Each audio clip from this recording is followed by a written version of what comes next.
Multi-Faith Neighbors Network was started by Imam Mogahed at the Adams Center there in the Washington, D.C. area, or 20 minutes north. And Ambassador Rabbi David Saperstein, who's also in D.C. And he and I and Mogahed started this organization about 2.5 years ago with the help of a lot of people, frankly. And it's grown, and we now have 14 cities we've completed retreats, 23 cities we've done works in. And then the next year, we've got grants and foundations that are behind us, and we'll be doing our work in Pakistan, Uzbekistan, Kazakhstan, Sudan, several other countries that are going to merge in one particular country that we'll work with some rather sensitive people. And then as well, hopefully Nigeria and the US. So we're excited about it. This started out primarily as a thing to get evangelicals together with Muslims and Jews, because evangelicals, frankly, have the most negative view of Muslims of any group in America. The only group that outdoes them, evangelical pastors. And so that's what we're trying to do. Let's build the bridges, get to know one another. And so that's what we're doing. It's grown a lot, and we've added some staff. Most of you would know me, Mogahed, and David. You would always recognize Daniel. You get emails from Daniel. He helps us all over the place.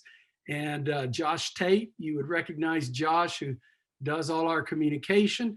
But we've brought some new people on. Micah is pretty much doing what I've been doing, and we'll be working in the States and around the world.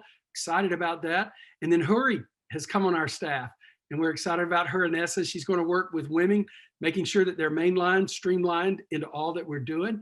We have somebody else we can't introduce on this call. There's some things they're working out, but we'll be introducing one more other person. And then Steve Grand. I don't know if Steve Grand is on the call or not, but if you are, you can wave Steve. Dan is looking for him. Steve worked with Brookings and then Atlantic Council, and he's been our mentor as we've started this thing off. And so we're excited about that. So that's kind of who the staff is, what we're doing. And so at this time, we're just going to jump in and get going. Mogahed, you want to bring some greetings to everybody?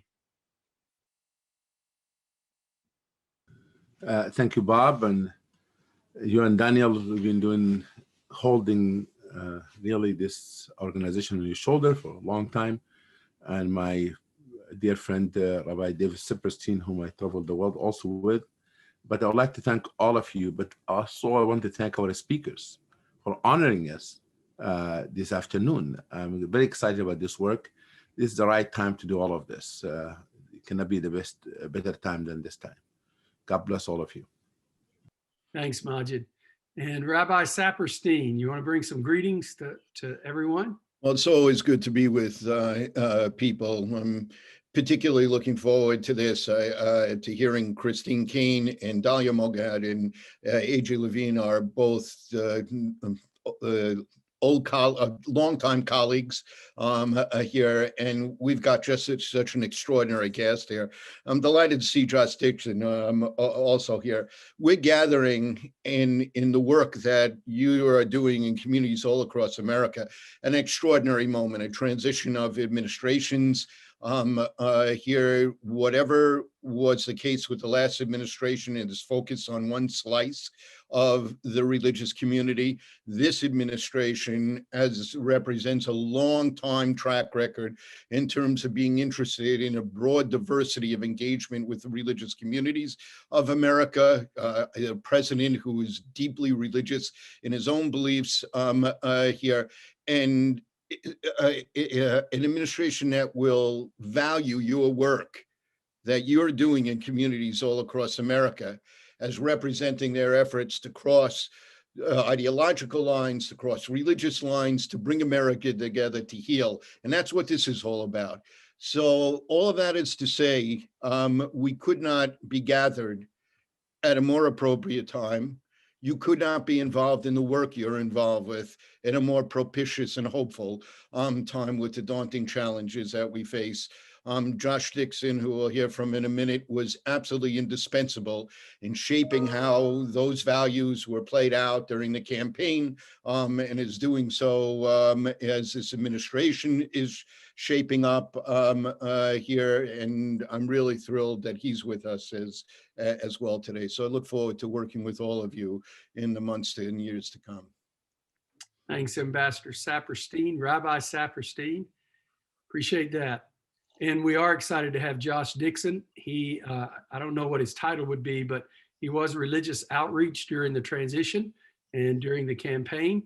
And it's my joy to get to visit with him on different occasions and explain to Josh that there's Democrat, Republicans, and some of us try to even keep it secret because we love everybody and we want to work with everybody. This is, I was on a call today and somebody said everything that deals with religious freedom should be not bipartisan, but nonpartisan. And I thought, you know what, that's pretty good because the whole idea is that this goes across all the channels.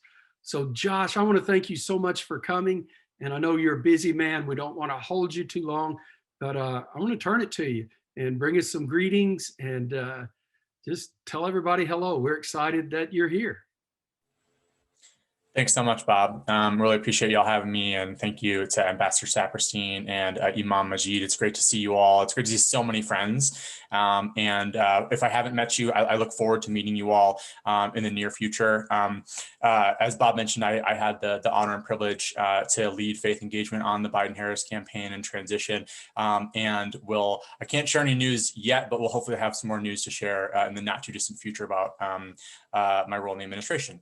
But just on behalf of the Biden-Harris team, I just want to say thank you all for the work you do. It's tremendously important. And as Ambassador Saperstein mentioned, we're in an extraordinary moment as a country right now. And we're facing so many different challenges, and it almost seems like they just continue to add by the day at times, whether it's the pandemic that we're grappling with and the new wrinkles to that continue to happen, the collateral damage from the pandemic, which has turned into a full-fledged humanitarian crisis in so many different ways, on the housing front, on the employment front, on the education front, and obviously on the public health front, the racial injustices we continue to witness and see, as well as the division in our country. We're just facing so many different things right now. And I think that we are at this really important inflection point. We talked about this in the campaign all the time. If any of you attended any of our calls or any of our events in the campaign, we talked a lot about how it was an important inflection point. And that is even more true today than it was when we were doing that. Right now, I think in the midst of these challenges, I am really fortunate to sit in a place where I have a chance to talk to a lot of religious groups, leaders, people from a tremendous, diverse array of backgrounds. And I will say that despite what we hear and see in so many different ways, shapes, and forms about the division in our country, I actually think that we are at a really important moment of opportunity as well. And one of the things that I have just seen and heard from so many folks across the aisle, because in my role, I have a lot of conversations that are on the record and a lot of conversations that are off the record. And a lot of you have been a part of various types of those conversations with us.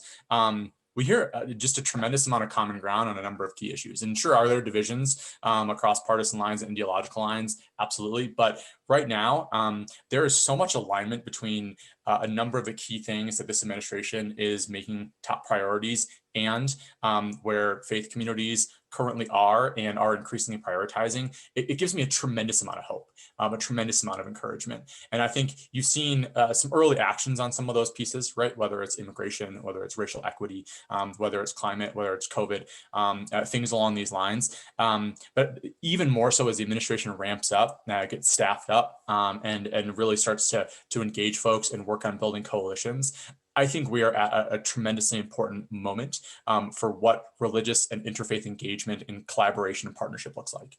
And so I just want this to be an invitation to you all and an invitation to collaborate, to partner, to work together, because that's what we want to do. And our whole focus is really on how do we continue momentum that we built during the campaign, but really build a cross-partisan, a cross-religious, deeply value-centered coalition that really can focus on supporting communities in need and making major strides for vulnerable folks at this critically important time. And the last thing that I'll just mention on is, I think another huge area which you were talking about, Bob, was sort of some of the genesis of this group emanated out of certain divisions that exist. And I think right now we obviously are at this point where we live in a deeply divided country, and we heard President Biden talk about this in his inaugural address, that healing divides is going to be critically important. And I think this group is an example of work on healing divides. And I think that moving forward, that is going to be a key priority for the work of the administration too. So just really, really looking forward to learning more from you all, collaborating and finding ways to support this critically important work together. So excited for the road ahead. And again, I'll end where I started in saying thank you for all you're doing. And I look forward to meeting those of you who I haven't yet and working with all of you. Thanks, Josh. Great word. And if you don't mind, communicate to President Biden and his administration. We loved his speech, regardless of what party. I mean, his inauguration speech and the tone and the tenor has been good. And we're not always going to agree, but we're all sure created in the image of God and value one another. And so we want him to succeed, because when he succeeds, we all succeed. So thank you so much, Josh. I appreciate you being here. All right, here we go, ladies only. And we're going to have some fun. I first met AJ at a gathering with evangelicals and Jews. She was incredible. I mean, she was just rocking my world. And I just thought, I've never heard of this lady. Well, I've not heard of this lady. And she's talking about stuff, and all of a sudden it hits me. And she's talking about Jesus and Christianity and the New Testament. And it didn't click for a minute. She's Jewish. What is going on? This is a Jewish scholar of the New Testament who's not a converted Jew. No, she is a Jew through and through. And I started reading her books, tried to get her to come to our church. We've not succeeded yet. And I've read them. This just came out. Yeah, it's brand new. And it's called The Bible With and Without Jesus. Now, AJ, I'm going to take mine with Jesus, if you don't mind.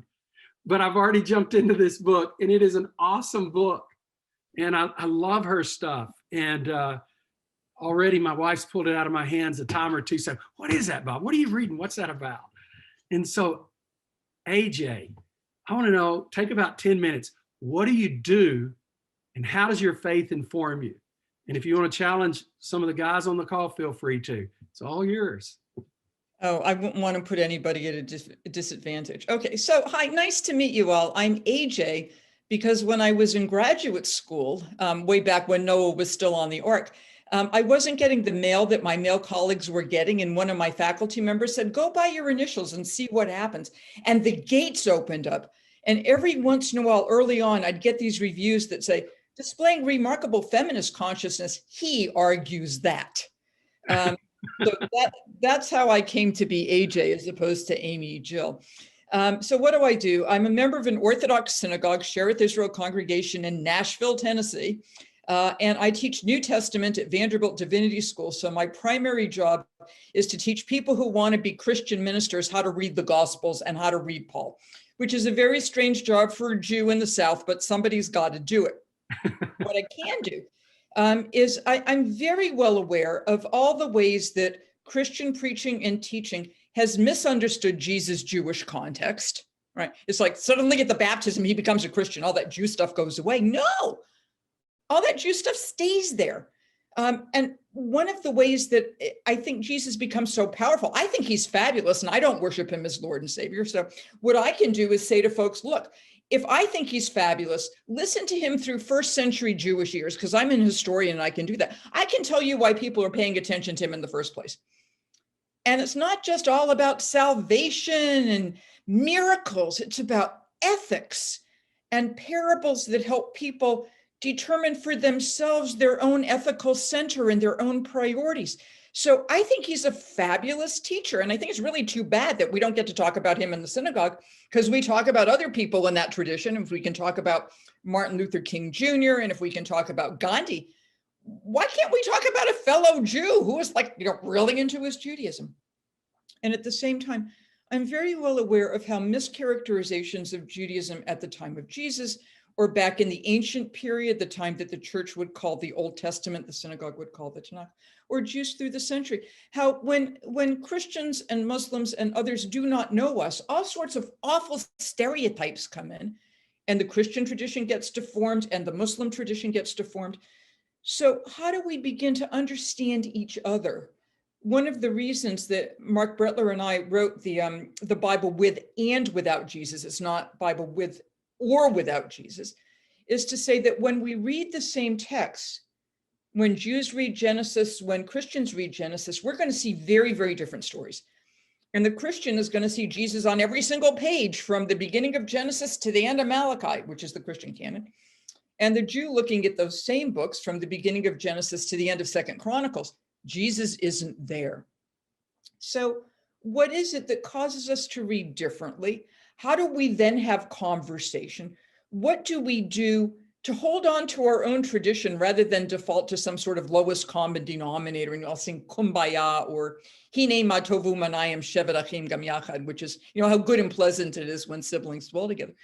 We hold on to our own tradition. We don't sacrifice it on the altar of interfaith sensitivity, but we realize, oh, his reading makes sense. Her reading makes sense.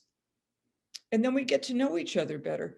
Because I really do think if we're going to engage in interfaith work when it comes to questions of social justice, that it's not enough just to agree that we have a common cause here. If we really want to love our neighbors as ourselves, or to love the stranger who dwells among us because we were strangers in the land of Egypt, we need to know something about our neighbors, which is to know what their scriptures are, and then even more how they interpret that scripture, because you can't look at Leviticus and figure out what the Jew down the street is doing. And God forbid you'd look at 1 Corinthians and say, oh, that's what they're doing at First Baptist. So how do you get to know each other? And for me personally, because of the work that I do in New Testament, how do you read that not only as Christian history, but also Jewish history? Because it's not as if Jews and Christians went their separate ways on Easter Sunday. They continued to be together. The earliest followers of Jesus are all Jewish. They're all practicing Jews.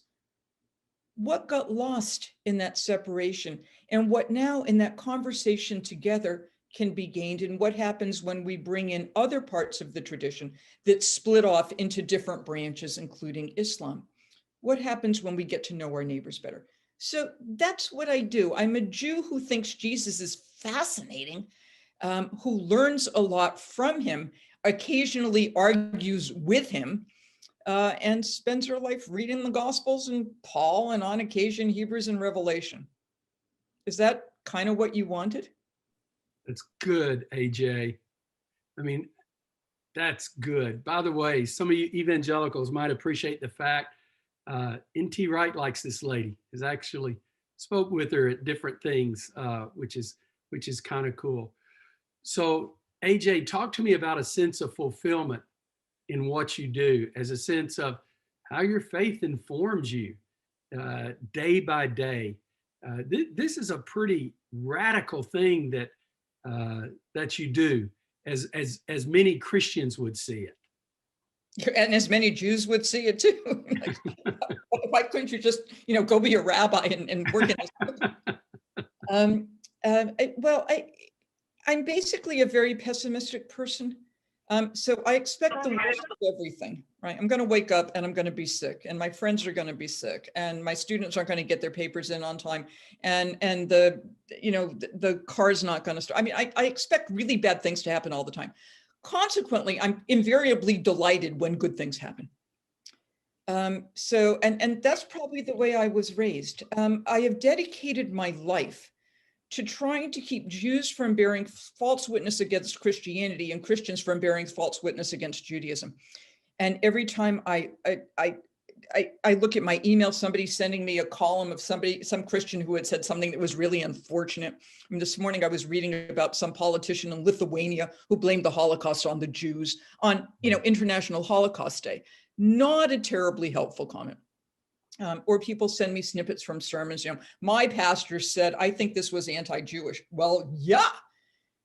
So the work that I'm doing is kind of like emptying the ocean with a teaspoon, but I feel compelled to do it. And even if I can get through to one student or one pastor, it makes it worthwhile. And I think, okay, that's what I was put on the earth to do. And at the same time, I've heard Jews make all sorts of nonsensical comments about Christians and Christianity, because like, we don't know that stuff. I had an aunt who once said to me when I first started studying this material, something along the lines of, why are you looking at the New Testament? Why are you studying that hateful, anti-Semitic, disgusting book? And I said, have you ever read it? And she said, no, why would I read it? And I thought, well, that's just ignorance. All scriptures have problems. There are passages in the scriptures that Jews and Christians share that I'm not a big fan of. I mean, parts of Ezekiel, they make the woman in me just cringe. Comments about holy war make me cringe. I'm really glad I'm part of a tradition that allows me to wrestle with those texts. And there are parts of the New Testament that make me cringe. There are parts of the Quran that make me cringe. But what gives me the ability to go on is knowing Jews and Christians and Muslims who say, yes, that's what our texts say, but here's how we interpret them. And here's how we take this move away from holy war and toward peace. And here's how we take this move away from let's just look to ourselves, but let's look to the stranger who dwells among us. Or as Jesus would put it, let's look to the enemy. Let's look to the people on the outside. So I'm fascinated by the text. What allows me to keep going is the faithful people who read those texts and hold them as sacred scripture, but still engage with them as we talk about in Judaism, wrestle with the text as Israel is to wrestle with God, to make sure that we come up with a message of compassion and wholeness and justice, rather than something along the lines of bigotry, and if I'm right, you must be wrong. And a sense of openness in that we're all kind of unfinished products, waiting for the Messianic age to break in, or the world to come, or the kingdom of God. And when all that happens, then we can sort it all out. Actually, I think that when the Messiah comes, she's going to confuse everybody, and then we'll stop worrying about this. How do you work together in the interim? And how do you use your scripture and your faith tradition to inform you as to how you do that? You make me laugh. AJ, one question I'm curious about. What do you like most about Jesus? If there's one thing, just one thing. Oh, that's a hard question. I like his stories. I think his parables are the best ethical education tool, because Jesus is wise enough not to spoon feed his followers. They're adults. And what we've done is we've made these parables into children's stories. And then, of course, as soon as you're over the age of 12, you kind of forget them. But if you listen to these stories as adults, they work on you. They certainly work on me. And they make me more ethically aware. I think he's just brilliant. And why not? He's a good Jewish storyteller. I mean, he knows the system. Good. Amy, AJ, that's incredible. And I do want you to work on David Saperstein. I've been trying to get him to read the Gospels. Help me out. Help me out. David is a very strong-willed rabbi, and David will do what he wants. So far be it from me to try to convince him of anything, although Bob, I will on occasion nudge. You're on a roll, Bob, today. No, I know. I'll stop. I love you, David. All right. Google AJ. You don't know who she is, you're going to go crazy. Jonathan Sacks, many of you know, rocked my world, became a friend. I wound up reading all of his books. I love his, even his commentaries on the Old Testament. I read them. And AJ is going to do the same thing for you with the New Testament. It's going to help you see things through the eyes. It'll make you a better Christian pastor. That may sound crazy to you, but I'm telling you, it will. All right, we're going to shift gears. I am excited. Somebody that I've admired and followed over the years, watched him on television, Caine. She's got an incredible story. We could sit here all day long and just hear her story, how she was raised, the diverse family she was raised in, the challenges she faced. But what's incredible is through all the brokenness and hurt in her life, she has one of the top organizations to push back against human trafficking in the world. Wins awards from the United Nations, the US, all over the world. And God's used her in a profound way. And what I like about her is She works with a lot of non-Christians. She works with secular governments. So it's not, I'm this Christian here to show y'all how to do it. It's more, I'm this follower of Jesus who comes in the name of Jesus to serve. And man, I'm grateful that you would do this, Christine. So I'm going to ask you the same question I asked AJ. What do you do, and how does your faith inform it? Well, hi, everyone. I'm so honored to be a part. AJ, I was ready to run a lap in this office listening to you, man. I was just like, I'm like texting my husband, order every book this woman has written. And so I'm just like on fire. So as you can all tell from my accent, I'm the closest to the Queen's English out of everybody. And so this is born and raised in Australia. I live here now in America, in Southern California with my husband and 2 daughters, but I am Greek Australian. My parents were born in Alexandria in Egypt. And so in our home, Greek was my first language. I didn't speak English until I was 5. And when my parents did not want us to understand what they were talking about, they would always speak Arabic or French or Italian, like you did when you came from Alexandria. So in my home, Middle Eastern culture was part of just who we were. And so, and my parents came after King Farouk in the late 50s. They came to Australia, but they grew up in Alexandria living with, Muslim people and with Orthodox. We were Greek Orthodox, but Coptic Orthodox and Jewish people. Everyone was there. And so we were, of course, marginalized in Australia because Greeks and Italians were very marginalized. So I grew up kind of in a little Greek echo chamber. To be Greek is to be Orthodox. And so I really didn't have much to do with Protestants until I finished high school. And so let me just jump ahead and then I'll work in a little bit backwards. But I started to, I was speaking at a women's conference in Thessaloniki, Greece in about 2007. And I was standing at the carousel waiting for my bags to come. And as I was waiting there, I saw all of these posters of these missing women and children. And of course, because I could read Greek, I would see the word missing, missing, missing. And it was just this disproportionate amount of missing people. And I wondered, I'd been to Athens and to the Greek islands, but I had never been up north to Thessaloniki. I thought, what is going on in Thessaloniki? Like, are people being kidnapped? Is something happening?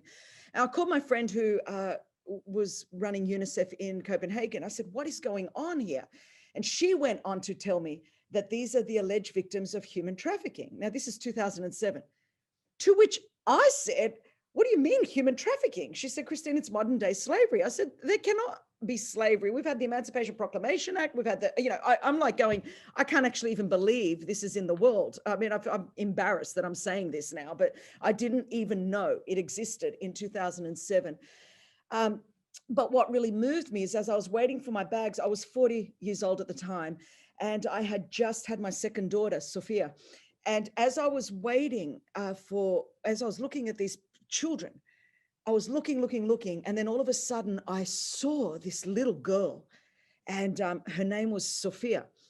And this is the only way I can explain it. In that moment, I went from looking at someone else's missing child to seeing my own daughter. And, when you look, you can look away, but when you see, you can never unsee. I mean, it just changes everything. So that was what led me to call my friend, find out a whole lot more about it. Now, for me, I grew up in Sydney, Australia. And when I was 33 years old, I got a phone call from my brother, George, because, you're Greek, your brothers are George, Con, Nico, Spiro. So George calls me and he's like, Christina, I just got a letter from the government. It says that I've been adopted. Now, when he told me that, I thought he was joking because, when you grow up, you never think your siblings are your siblings. You think you're adopted. But anyway, when they tell you they are, I freaked out. And I said, George, they've made a mistake. Call them and tell them they've made some kind of error. He calls me back about 10 minutes later, weeping. And he says, Christina, it's true. They told me the name of my biological mother, my biological father, when I was immunized, where I went. They have a whole file on my life. He said, I'm going to go and see mum. Now, my father had died of cancer when I was 19. At the time, my mother was 61, living home alone. And I don't know if you know much about Greeks, But Greeks are very volatile. Like we act first, think later. And, you know, and I'm thinking my brother, this thing, he could literally do anything. And I'm not exaggerating. I jump in my car thinking I'm going to stop like a crime scene. I'm going to go to my mother's house. I walk in at the moment that my brother's giving my mother this piece of paper from the government, and my mother begins to weep. And she says, George, I'm so sorry. All of the adoption laws in Australia 35 years ago, they were all closed adoptions, and we never thought you would find out. And before your father died, I promised him I would never tell you. I tore up the paperwork, threw it away. Anyway, cut a long story short, you could all imagine, you know, my mother's crying, my brother's crying, the dog's crying, everyone's crying. I'm thinking, like, what do you do in this moment? I'm Greek. I think I'll go to the kitchen, make baklava, make some coffee, do something to try to solve this like drama. As I'm cooking, my mother walks in maybe 15 minutes later, and she said, Christina, since we are telling the truth today, do you want to know the whole truth? Now, I'm 2 weeks out from my 33rd birthday, and I turned around, I went, I don't even know why I said this first. I went, I've been adopted too. And my mother just breaks down. And, you know, I was just shocked. I didn't say anything. And maybe a few minutes later, I mean, the very first thing I said, I went, am I still Greek? And I thought I was called so many names at school for so many years. So I wanted to know there was a reason for all of that persecution for decades. I went, am I still Greek? And anyway, it was like a long story. This is why I'm telling you all of this.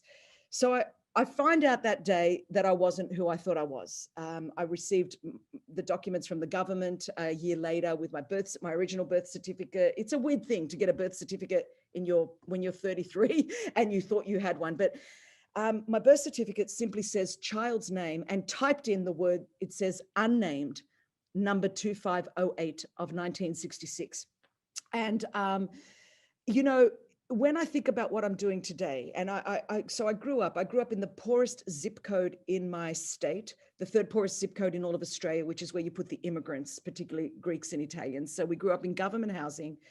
I had experienced sexual abuse for over a decade of my life, not from my immediate family, but from people that my parents trusted that came into my home that should have been trusted.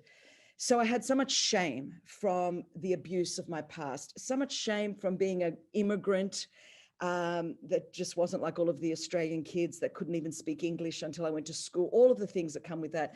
So much shame because I was a woman. In my culture, women were not highly esteemed or encouraged to do anything. And then I find out that I'm this unnamed number 2508 of 1966. All of that comes together, that in that moment, I had encountered Jesus.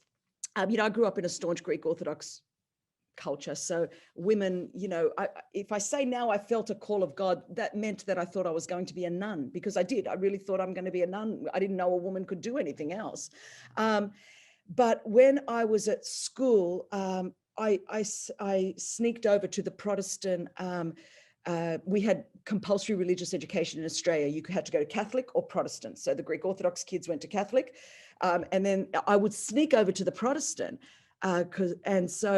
and that was where someone introduced me to the Bible, because I could never read the Bible because I was a Greek woman. Only the priest could read the Bible, and introduced me to Jesus in a way that I understood in that way. And so in my early 20s, they took me to a Protestant church, you know, and I had come to a saving faith in Jesus Christ. I surrendered my heart to Jesus, which was a big deal. My family didn't speak to me for 3 years. You could imagine, Greek girl, everything that goes with it, didn't speak to me.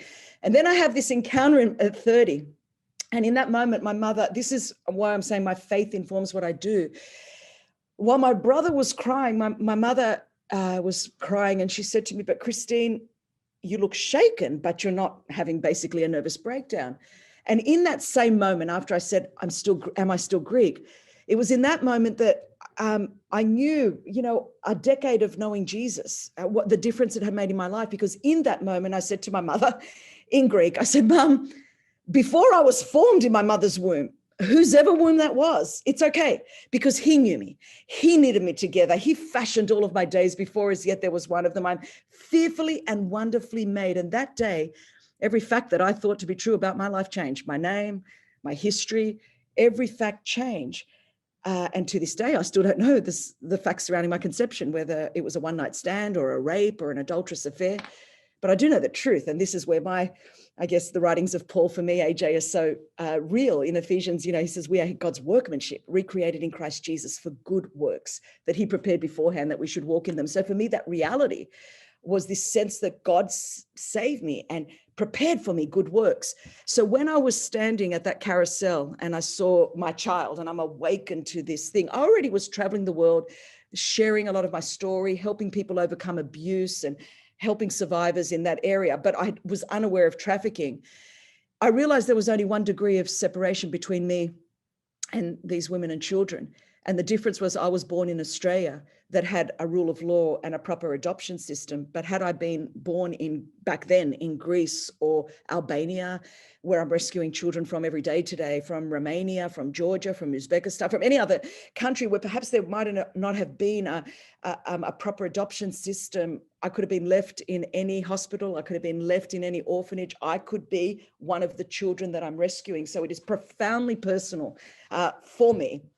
And the fact that Jesus gave me life and hope and purpose and healing is the thing that drives me. And of course, in there, AJ, I loved your take on what you just said. So I thought I'm going to have to be careful how I say this, but in my own simplistic way, kind of loving God and loving my neighbor as I love myself, in that sense that the same God that healed me and helped me and has given me purpose, despite the fact that I should be a statistic, is what drives me and helps me to see every human being created in the image of God.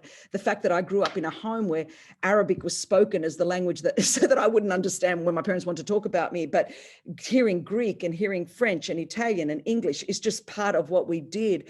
The fact that I have an organization in 20 countries of the world, that, I've traveled and spoken in 89 countries of the world and worked with local governments and community groups and, of course, Christian churches.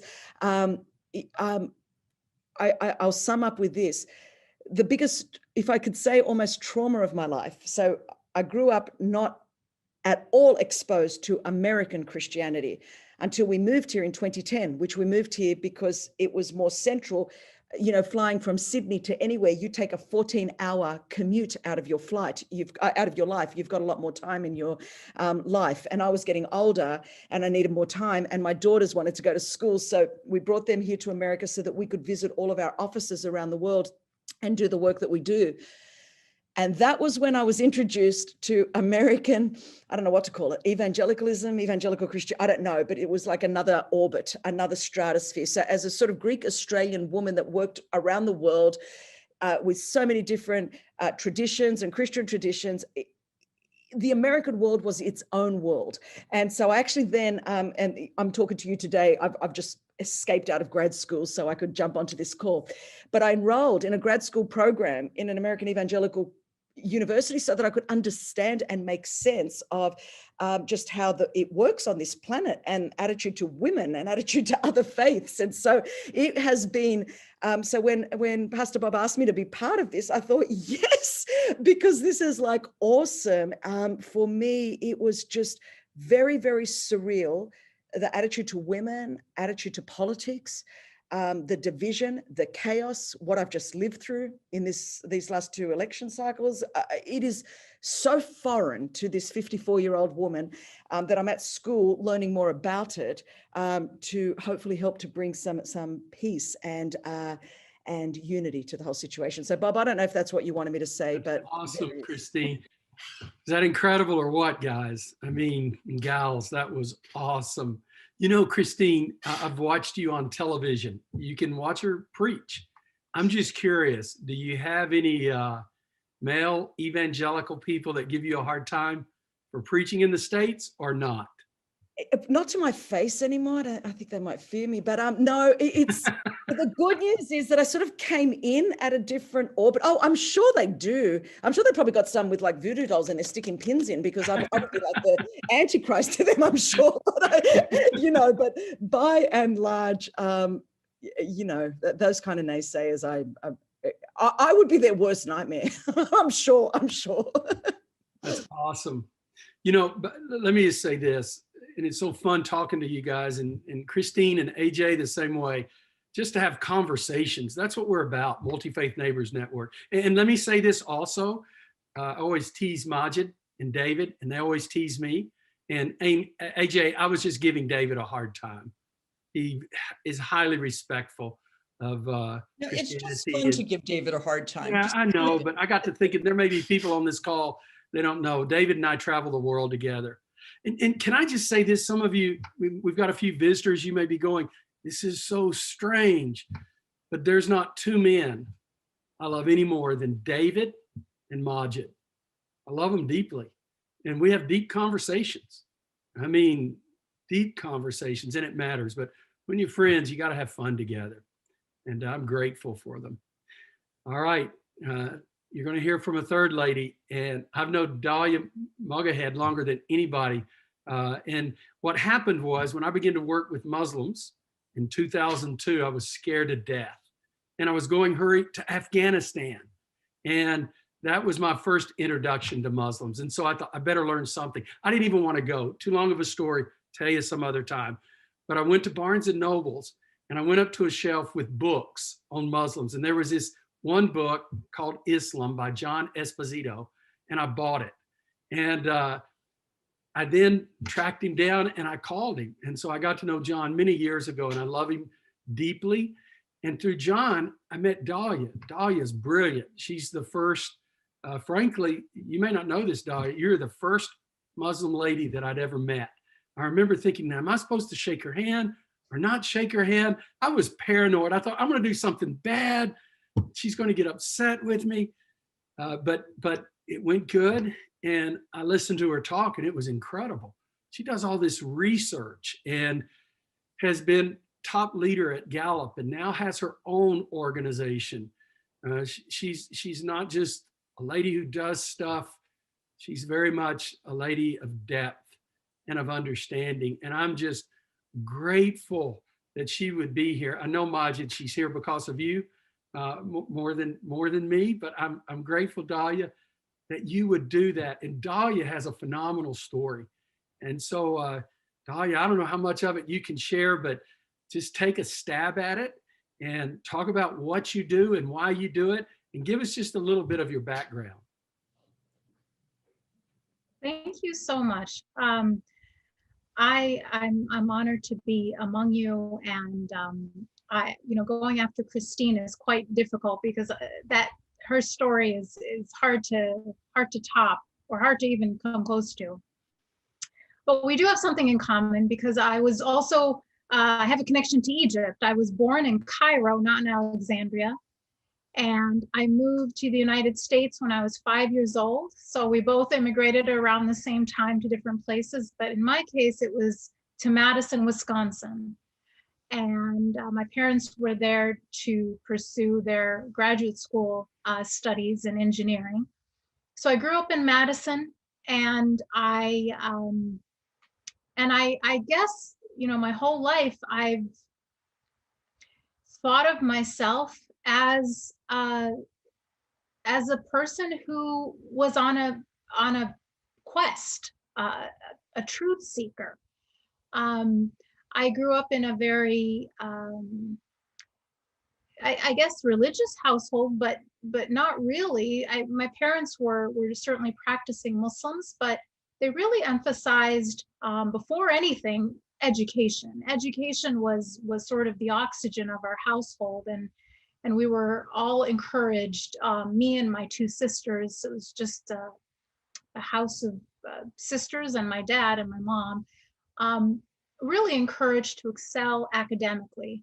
And so what I started to do, I attended public school in Madison. For anyone who's not familiar with Madison, it's a very, very progressive city, it's a college town, but known as sort of the Berkeley of the Midwest. And that's the kind of context that I grew up in. I had not met a Republican until after I graduated from college and moved to Cincinnati. I'd never actually met or spoken to a real Republican. So just imagine that kind of an upbringing. And so social justice and liberation theory was just what I knew, and it was everything I heard and grew up with. And I remember finding a book when I was 15 years old in my high school library that really surprised me. It was about a civil rights leader who was a Muslim, and I was always fascinated by the civil rights struggle. I identified with its ethics and its goals, but I felt like as an Egyptian girl, it had nothing to do with me, in that I had no connection to it. I was observing it. And when I saw this book, I was surprised to find that, my faith had a part to play in this struggle. And of course, it was the autobiography of Malcolm X. And reading that book really changed my life. It was a pivotal point in my life where I went from being a Muslim in America to being an American Muslim. And I say that because I felt like I realized after reading the book that my faith informed these struggles for liberation and justice that I was so drawn to, that there was a connection, that there was a reason why I was so, that these things resonated so much with me. And it was after reading the autobiography of Malcolm X that I started to read the Quran for myself, by myself, and really think about it and reflect on it in a way that wasn't, just simply going to Sunday school or memorizing surahs because I had to, but as a teenager, as a social justice advocate, as a feminist, now reading the Quran because I was so inspired by the life of Malcolm X. And it was during this 2-year process of reading the Quran that I really, I wrestled with it. I wrestled and I reflected and I doubted, and I ultimately believed, and believed deeply. It was through this process of wrestling and questioning that I came to conviction. And so at the age of 17, as a part of that, I decided to start wearing hijab, which is my headscarf, as I think all of you know. And this decision was for me like a feminist declaration of independence from all of the pressures that I felt society was putting on me and on women to conform to an impossible standard of beauty, to regard our exterior as our value proposition to the world, as our measure for value, as our measure for worthiness. And I was saying no to that, and doing it within my faith tradition in this expression of modesty and of an act of religious devotion. And my friends, I remember, of course, they didn't say it to my face, but I heard what they said. And what one girl said about me was, I don't know why she's oppressing herself. And so there was this liberal backlash. So I'm very familiar with sort of the Islamophobia on the left, because that's what I sort of saw my whole life growing up. And then I became very familiar with the Islamophobia on the right. And so they're different, but the one thing that both sides seem to kind of agree on, interestingly, is that Muslim women need to be saved. And so I'm so proud to be the one thing the left and the right agree on in America, which is that, I am in need of salvation or being saved from my religion and my culture. And so it was this needing to respond, needing to explain, needing to educate. And I went on to college, and I was an engineer, of course, since I'm an Egyptian. And I was a chemical engineer. So my school, the University of Wisconsin, was a very competitive program, and engineering was one of the most difficult majors. And then within the engineering school, chemical engineering was the worst of them. And so it was a very stressful, hard major, and very few women were in this were in this college at the time, and I think that's still the case, unfortunately. And so I really stood out. I stood out because I was a woman, obviously, but I stood out because of the way I was dressed. And as a result, and many people I think who are minorities in any field, whether you're a woman or a person of color, understand this need or this self-imposed need to represent. You feel like you have to be the smartest one in the room, or you're letting down your people. You have to be the best one at whatever, or you're letting down your people. And so I had this problem for a while, and I had to let go of that. And I was also very active on campus. So I was very active working on the Bosnia genocide at the time. So, you know, when I went to school, I was also very active writing for my student newspaper. And more, you know, I just had this need to build bridges and to educate, because I knew who I was, and yet I was facing so much misunderstanding in a lot of different ways. And I graduated from college and started a job in corporate America as an engineer, and you know, was living the Egyptian American dream in some ways, and got married and had my son Tariq. And then one day we were moving to start grad school, and we had everything packed in the car. And I looked up. It was 8 o'clock in the morning. We were watching the news and getting ready to drive across Middle America from Cincinnati to Pittsburgh. And the shock and horror of planes going through buildings, right? It was September 11th, 2001. Probably the scariest moment that I can remember. And so the horror of the day, the horror, then the rage, and then the fear, and all of them happening at once, because we didn't know what would happen. We didn't know how people were going to respond to a visible Muslim, right? So we decided to postpone our trip till the next day, and we drove the next day to across, you know, mostly rural Ohio, on the day after 9/11, and we had an infant in the car seat, and we had to stop for gas, but we didn't stop other than that, because we were frankly not sure. We were afraid. We were scared of what would happen, and so we stopped for gas on that day. And I remember I sunk down into the car so that I wouldn't be visible from the window when my husband was pumping gas, and it was the first time in my life that I was afraid for someone to know I was a Muslim. And we arrived in Pittsburgh, and it was on a Wednesday. And then that Friday was the first day we would be going to Joma, to our Friday congregational prayer.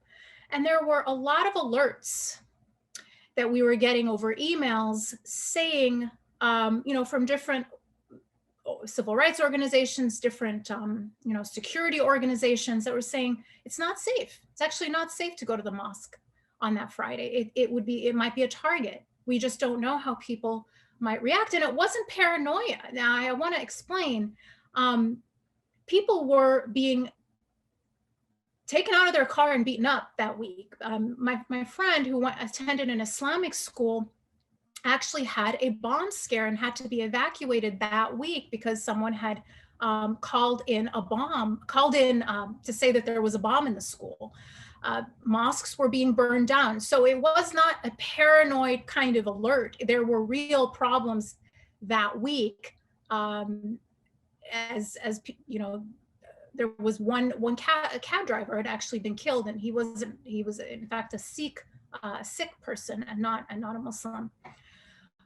So we were trying to figure out whether or not to go to the mosque, and it might seem like a small decision, but in some ways it was us deciding what kind of an America and what kind of citizens we were going to be, what kind of future we were going to be creating for our child? Are we going to allow this horrific act of terrorism to dictate how we were going to live our faith in our own country? Or were we going to make sure that we put our faith before our fear? Because those people who attacked our country attacked our country. And so we ultimately decided to go to the mosque that Friday and to take our infant with us. And we weren't sure what we were going to find. An angry mob, you know, a hate crime. Was someone going to physically attack the mosque that day? We just had no idea what to expect, because we had just arrived in Pittsburgh. We just didn't know, and we were nervous, but we thought that it was an important act of faith to go. So we drove to the mosque, the Islamic Center of Pittsburgh, and we parked the car, and the parking lot was full. So other people had made the same decision. I picked up Tariq, who was 1 year old at the time. He was only 1, and I held him and was, walked into the mosque, took off my shoes, and what I saw in that mosque on that Friday after 9/11 brought me to tears. And it wasn't an angry mob, and it wasn't a hate crime. It was half the congregation were people of other faiths who had come on that day not to insult us, not to attack us, but to show solidarity. And it was such a significant act of both courage and compassion that really moved me. And I guess it was maybe the second pivotal moment that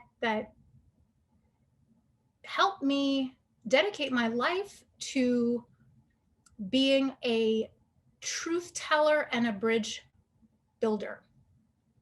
And so after that day, there was an ad for an outreach coordinator at that mosque, the Islamic Center of Pittsburgh. I was the only applicant, I'm sure, because you were basically paying to work. There was like no salary, and it was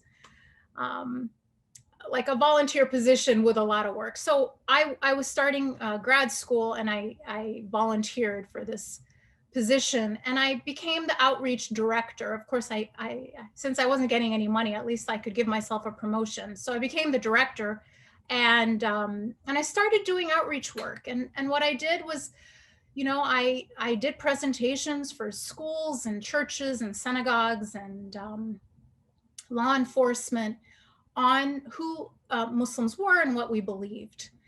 And at the same time I was doing my MBA, and I built up this program, brought other people in, trained them. So we had this whole team of folks that were going out and doing these presentations, and the demand was overwhelming. I mean, sometimes we were doing 3 or 4 presentations a night, a day, in different places. It was unbelievable. And I graduated and started my work at Gallup. And long story short, I ended up going from a corporate consulting job at Gallup to heading up the Muslim Studies Center there that we started at Gallup 2 years after I started. And I co-authored a book with John Esposito called Who Speaks for Islam? What a Billion Muslims Really Think. And it was based on the largest study ever done on Muslim public opinion, covering 90% of the global Muslim population. And I was able to bring that passion for both science, I'm still a scientist at heart, and bridge building together into a career, and was able to travel the world and teach and engage audiences of all kinds, from heads of state to just classrooms everywhere, on empirical research. This is what I love about this work, is it's truth telling in its, you know, in its purest form, because what I'm doing is presenting public opinion research that has been collected in a scientific, representative way to just allow ordinary people to speak for themselves, to democratize this debate, to not have a battle of experts, to just simply say, here's what Muslims around the world believe. Here's what they think about democracy. Here's what they think about women. Here's what they think about Western civilization. Here's what they think about violence or violence in the name of religion. And you don't have to take my word for it. It's a Gallup study. And if you are interested in this, that's what the book, you know, the book is called Who Speaks for Islam? What a Billion Muslims Really Think. Today, I direct research at the Institute for Social Policy and Understanding. It's a think tank that's based in Washington, D.C. And instead of focusing on the world, I focus on American Muslim research. And what we've been doing for the past 5 years is a study, is a annual survey, an annual poll of American Muslim, American Jews, American evangelicals, American Catholics, Protestants more broadly, and non-affiliated people. And we ask every single group the same questions. It's the only survey in existence that takes all of these groups, brings them together for one survey, and compares across in a systematic way, year to year, what all these folks are thinking and saying, and their views of our country, their views of each other, which is very interesting, very fascinating. And unfortunately, what Bob said is true. Evangelicals are the most likely to hold negative views of Muslims. What's interesting is Muslims don't actually reciprocate those negative views toward evangelicals. And I think that's an important point for folks to know. The people who have the most positive views of Muslims are Jewish Americans, and that might surprise some people as well. And again, now that is reciprocated. Muslims also have the same percentage of Muslims have positive views of Jews as Jews have of Muslims. And the one group that has improved their views of Muslims over the past 5 years, no one else has, everyone else has sort of remained about the same, has actually been Jewish Americans. And so there's so much to learn, so many misconceptions to dispel when you just allow evidence to lead the conversation, and you make facts as the foundation for, you know, any engagement. And so that's what inspires me, Bob. You know, you gave me this wonderful question of how does your faith inform what you do? So I'm going to get to that finally. And my faith informs what I do because I'm called on in the Quran by God to be a truth teller. I am called upon to do that. And that's what I do. I am a truth teller. And I equip other people who also want to be truth tellers with the truth. Thanks, Dalia. Daniel, would you mind putting over in the box, the chat box, her website, if you don't mind? Dalia, I want to ask you one question. We've gone over a little bit, so I'm going to ask you to be succinct on this, but I really want to ask you. I want us to do a report where we evangelicals are doing better than Jews and how we treat Muslims. I can't stand David shaking his head, being excited about that. I've got to outdo him. So help us put that together. I'm just harassing you, David. But here's my question, Dalia. All of us dream on this call of changing the world. So as a Christian, I dream of changing the world with the message of Jesus, making it a better place. I know Jews, their understanding of a holistic society, passionately believe that. Most Christians don't understand that the whole concept of the kingdom of God that Jesus preached is from the Hebrew scriptures and the Jewish understanding. There's no one who wants to make the world a better place more than Majid and many of the Muslims I know. So most of us, it's a dream. It's something we all do our part.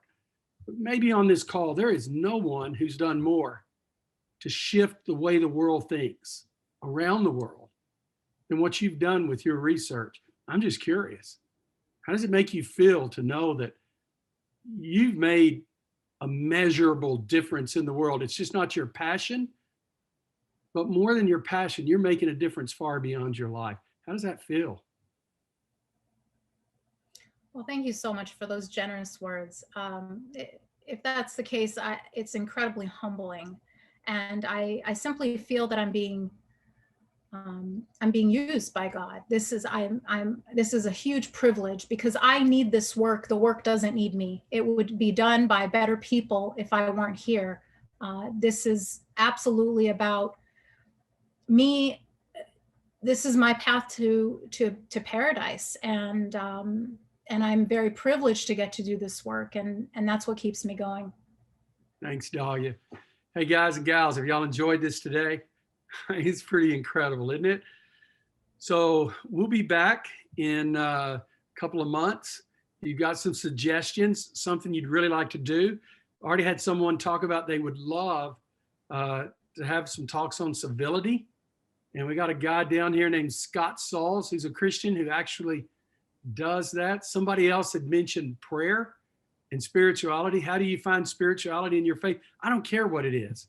But if you've got some suggestions and some people, then we want to encourage you to do that. Dan, is it possible for you to put her website over in the chat box? It says disabled. So if you could. Bob, I see Rabbi Gibson raising his hand. Okay.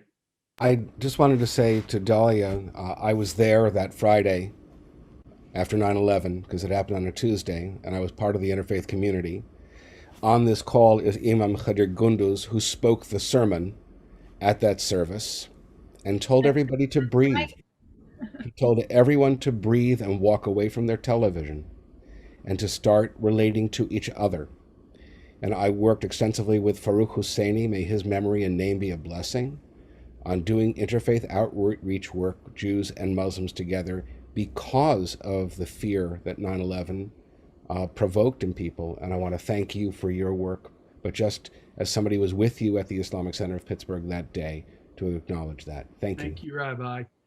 You know, this is why we meet, guys. So we disagree.